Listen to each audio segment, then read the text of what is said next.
The classic domestic abuse scenario is a husband beating his wife. I think almost all of society understands that behavior to be unacceptable. Then you have husbands that are not violent, but are emotionally and psychologically abusive. People are still struggling to acknowledge this as a form of domestic violence, but more and more are understanding it is a devastating problem for a wife. But today we're going to cover the least well-known and least understood situation, the abusive wife. As it turns out, abusive women are capable of the same mindset and actions that abusive men are capable of. The Marriage Podcast for Smart People is designed to help busy couples like yourselves move away from conflict and unhappiness to build a marriage you'll love today and treasure for a lifetime. This podcast is made possible by listeners like you. Learn how you can help save marriages, prevent divorces, and keep families intact by going to oyf.support. Once again, that website is oyf.support. And now, here are your hosts, Caleb and Valinda Simone Gandel from Only You Forever. Welcome to the Marriage Podcast for Smart People. If you want to build a thriving, passionate marriage, we've got the research, the truth, and the answers you're looking for. We have a surprising episode for you this week. This is episode number 221, and today we're going to be talking about the abusive wife. Domestic violence and or emotional abuse from the wife towards the husband. Hey there, before we get started, if you missed last week's episode, we discussed generosity and how that can transform your marriage. It's worth going back and checking that one out. Also, make sure you hit that subscribe button so you don't miss any upcoming shows from us. If you're struggling with your marriage, we offer sound, research-based advice, and most of all, we offer hope. Okay, Caleb? Yes, ma'am. Let's get into the topic of abusive wives. Yes. So you might wonder how common this issue is. And it turns out that's a hard question to answer because it's underreported and underbelieved. Okay. And yes, I just did invent a new word there. But what I mean is when a man reports abuse, he's not as likely to be believed as a woman reporting the exact same behaviors. Right. Okay. And actually, sadly enough, in many situations, women have a hard enough time being believed too, right? So it just kind of gets worse here. What do we know about the stats? Well, one study by Barber in 2008 found that 19% of reported domestic violence cases involved a male victim. Okay. So it's like a fifth. A fifth, yeah. Schuler, another study in 2010, found that for every 1,000 people in the American population, 3.8 women and 1.3 men will be victims of partner abuse each year, making female victims of abuse roughly 3 times more common than male. But the question is still there, are these stats accurate? And the suggestion is they don't give the whole story because Western society is still fairly patriarchal in the sense that men are assumed to be in a position of power over women in most contexts, including marriage. Okay. And that means that abuse is normally thought of as an abuse of that power. It's something that's therefore inflicted by men upon women. Okay. And often it is, right? The idea that a woman could physically or emotionally abuse a man doesn't fit with that worldview. It just doesn't seem likely or possible. Okay. So that means that men will very rarely admit to being victims of abuse because they're afraid of being humiliated or being labeled as cowardly and weak or not being taken seriously when they do report it. When they do, okay. Yeah. And that kind of creates a little bit of a cascading problem because since very few men admit to being abuse victims, then much of society thinks it doesn't happen, which makes it harder for those male victims to be taken seriously. Whereas if it was a more common and a better known problem, it would be more received and believed and more likely to report. Okay. And on top of this, you have another layer, and that is that a lot of reactions to men reporting being abused, those reactions are unhelpful. So what usually happens then when a husband, attempts to acknowledge the abuse and ask for help? Well, often their family and friends may not believe the abuse is really happening, or they might downplay how serious it is, too. And that can also happen when men take their allegations to social services or to the police. And this, when I said this would be a surprising episode, this one surprised me. A couple of researchers in 2004, they found that 35% of abused men were ignored by the police, and 21% were arrested themselves because the police assumed the wife must have been attacked herself, and she acted in self-defense. So with the issue then of underreporting and the disbelief that happens, another study more recently, 2014, by Valgardson, reviewed over 200 other studies, and they concluded that abusive wives may be, in fact, just as common as abusive husbands. Really? Yes. So I guess all that to say we don't have a super clear picture of how frequent it is. Right. Yeah, for sure. It's a real thing. Yeah. So what does it look like? Does it look like the same as a man? A man's abuse? Okay. it can take, so abuse directed at men, it can take many forms, just like abuse directed at women can take many forms. Yeah. And in most ways, it's pretty similar to the abuse that men direct at women. So a couple of researchers interviewed 100 abused husbands, and they found that all those different types of abuse were present. So there was physical abuse. Men reported being kicked, threatened with weapons, burned or scalded, stabbed, and other forms of violence. What? Like, okay, most men I know are stronger than women. So why don't they stop it? Like, Well, if I tried burning you or stabbing you, like, I can't imagine you just, lying there and taking it. I know, but if I was sitting up on the couch and you snuck up on me, like there is the surprise scenario for that kind of thing. Okay. But the other thing too is that a lot of like the man might still have the ethic that he's not going to be an abusive husband, right? Right, which is a good thing. Yes, it is. Yeah. So, he comes off as cowardly or weak for not defending himself when he's kind of holding on to a core sense of dignity by not responding physically to her. Okay. And so that's how this stuff happens. Okay. There's also emotional and psychological, like there's verbal abuse, belittling, threats, aggression. Mm-hmm. There's social abuse that happens from female to male, controlling where the husband goes, not letting him see other people, not letting him interact with the children. And there can be economic as well, like denying access to food or money and that kind of thing. Okay, this is a surprising episode. Yeah. So since abuse is, but that's the thing is like that response. Like it's mind-blowing. Yes. So if a guy were to tell you this, you'd be like, no. Huh. Right? Right. It would be a lot harder to believe him. Yes. Yeah. Yeah. That's the challenge for men in this situation. And then, I mean, I don't even know what you've written in the rest of the thing. So if I'm getting ahead, you can tell me. Just but go for it, babe. Like, are the women the same? Like often in an abusive relationship, the man is like the smooth talking, suave, convincing, whatever. So if the woman's that way too, it's not like an abusive wife is going to be this crazy woman, with wild hair and knives stuck in her belt or whatever. Like, you know what I mean? Like, so it would be even harder to believe. Yeah. So that, or I guess I'm asking, is that true? That the wife is going to be some wives will come off, some abusive wives will come off that way. Just like some abusive husbands. Just like some abusive husbands. But they, everybody is different. But yeah, you will have I don't know. I was going to say the slick wife, but do you know what I mean? Like the smooth talking. Yeah, where she really paints him together as the problem. Yeah. Okay. So since abuse is largely the same regardless of gender, all the mind games and the manipulation and the control issues that apply to abusive husbands also apply to abusive wives. And the psychological impact on abused men is also similar to the same effect on women when they're the recipients of that. Mm-hmm. But there's this added component of shame at being the victim of something that is normally thought of as only happening to women. And then the added isolation of it being much harder to get help as tied to that as well. So, or the shame of like you're letting someone weaker than you dominate or yeah. Okay. Yeah, for sure. So this all it's tough, right? And we're going to see that after the break here, that one of the first things that comes up is dealing with the denial around this kind of situation is, so because of all the stuff on there, like you don't even want to believe it yourself when you're in this situation, right? Yeah. Okay. But one of the first steps for a person who thinks that they may be experiencing abuse is to educate themselves, like learn about abuse and what it looks like and what's going on. Just get that third party perspective. And our complimentary bonus guide this week is a collection of resources to help with just that. Understanding what's really going on, how to navigate your way out of it, how to find the right kinds of support. And you can get this for free on our Patreon page, normally reserved for patrons of the Marriage Podcast for Smart People, but it is complimentary with this episode. And we'll take a 60-second break here to tell you more about our patron program. What happens when the fairy tale marriage meets reality? Too often, high expectations lead to disappointment, communication breaks down, and the struggles of day-to-day life become overwhelming, leaving you feeling lost and without hope. Unfortunately, marriage does not come with an instruction manual. Marriage troubles are deeply personal and can take a toll on you, your spouse, and your family. Counseling can be expensive, and divorce is very costly. It doesn't have to be this way.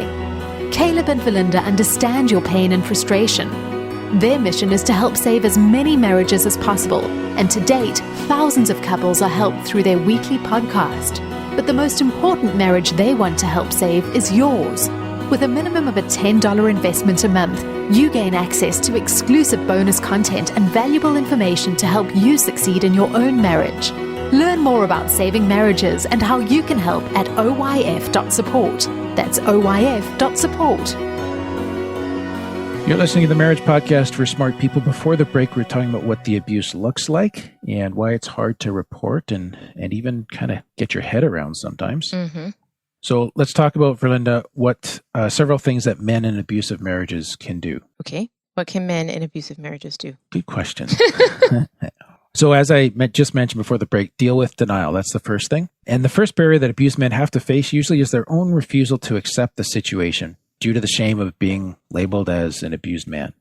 And men may also find it harder to view their own experience as abuse, like to actually take on that label or to acknowledge that, since abuse is mostly talked about in regards to women. It's a wife's problem or a woman's problem, or seen that way, I mean. And so, but educating yourself about the reality of abuse, coming to terms with the reality of the situation, that is a very important first step. It's just saying, you know what, this is real and it's weird and I don't like it and it's shameful, but it's happening. Okay. Yeah. So get past the denial. Just admit it. Yeah. Okay. Yeah. And that can be a little bit of a process if you're helping someone with this. Like it might take them a few weeks even, or maybe even longer to acknowledge that. And the second thing to note, and this is a tough one to talk about, but going to the police is actually a risk. So as we noted earlier, police are often predisposed to take a woman's side in cases of abuse, assuming that violence against husbands on her part must be an act of self-defense. And a researcher in 2016 interviewed abused men about their experiences of the criminal justice system and found that most men felt that there was a guilty until proven innocent mentality in their interactions with police.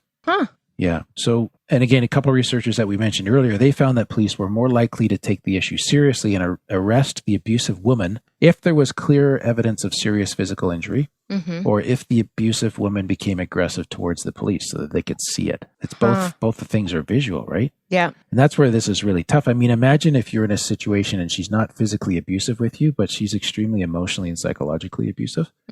Like, where are you going to get help from? Yeah, like we don't have battered men's shelters. Who's going to believe you? You know what I mean? So, yeah. And I don't say that to make you doubt, but it's just hard, right? And so part of the challenge going through this is that, it may be a risk even going to the normal authorities, and that has to be considered. If you are doing that and you are in a situation of physical violence, like you want to go when there's like fresh wounds, so to speak, or have some way of recording it if it's safe to do so or something, because of that natural predisposition towards assuming that she was just acting in self-defense against your aggression. Oh, that'd be hard. And for people that are in emotionally abusive situations, hopefully you have a couple of good friends, but one of the features of abuse is isolation. So it's challenging, and we want to acknowledge that. Third thing is that she needs the right help as well. So abuse perpetrated by women often features the same behaviors as abuse perpetrated by men, as we've noted, and also the same causes and the same risk factors, the same motivations in behind that. So batterer programs, when you're looking at that, they should be equally effective for abusive women as they are for men. But batterer interventions is like specifically designed for abusive women are rare, but they do exist. Okay. They do exist, but you want to make sure that if you guys are getting help, that your help is on side with what's really happening here as well. What do you mean by that? Well, next phrase. Okay. When abused men go to marriage counseling, only 45% of counselors were willing to accept that the wife instigated abuse was taking place. So even a counselor might not believe So half of therapists aren't going to... Oh, see, this is just making me mad at you right here. I'm in the good side, I'd like to think. Okay. Now, and when this, but when the counselor did recognize what was going on, men reported that marriage counseling could be helpful. Oh, so you would normally tell a woman, though, not to go to marriage counseling. An woman experiencing abuse, not to go to marriage counseling because you make yourself more vulnerable, and he'll explode it. This is a situation here where the patriarchy may work a little bit in your favor, that you can be vulnerable but still defend yourself. Okay. Possibly. Yeah. I don't know.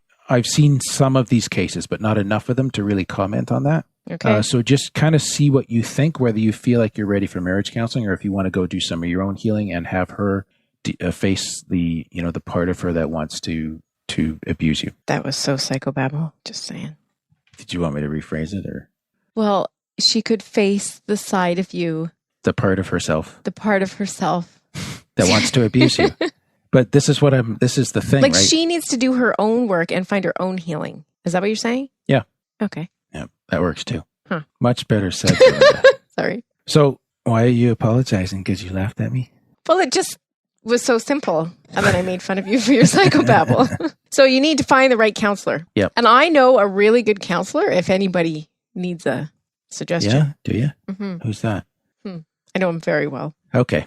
Well, and actually, I'll plug our team here. We have 4 therapists on the team right now as of the time of this recording, and this is an issue that we're familiar with, and we can help you guys with, whether you're coming alone as the husband or as the wife or as a couple. So definitely reach out to us for help through our website at onlyyouforever.com. There's also specific resources for male victims. One of the struggles for men here is when you go to look help from conventional domestic abuse resources, they're very much catered towards women. Yeah.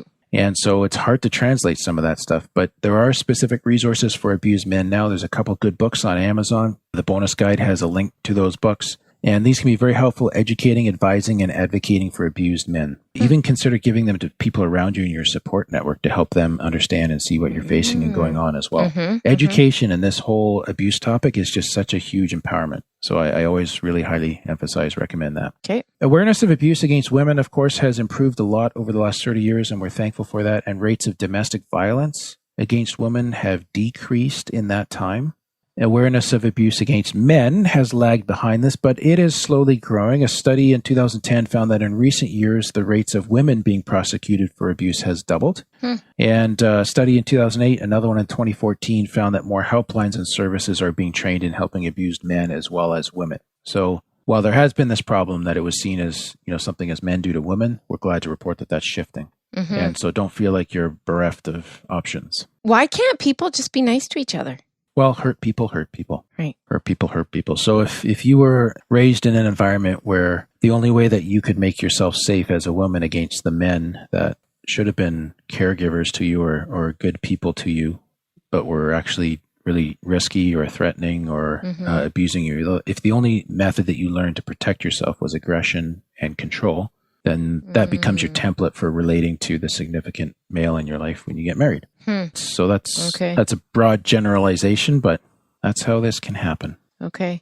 Yeah. And it's hard to step away from that pattern of behavior. When that's all you know, and that's what you've survived on. Yes. Yeah, for sure. It's formative. Developmental input equals biographical output.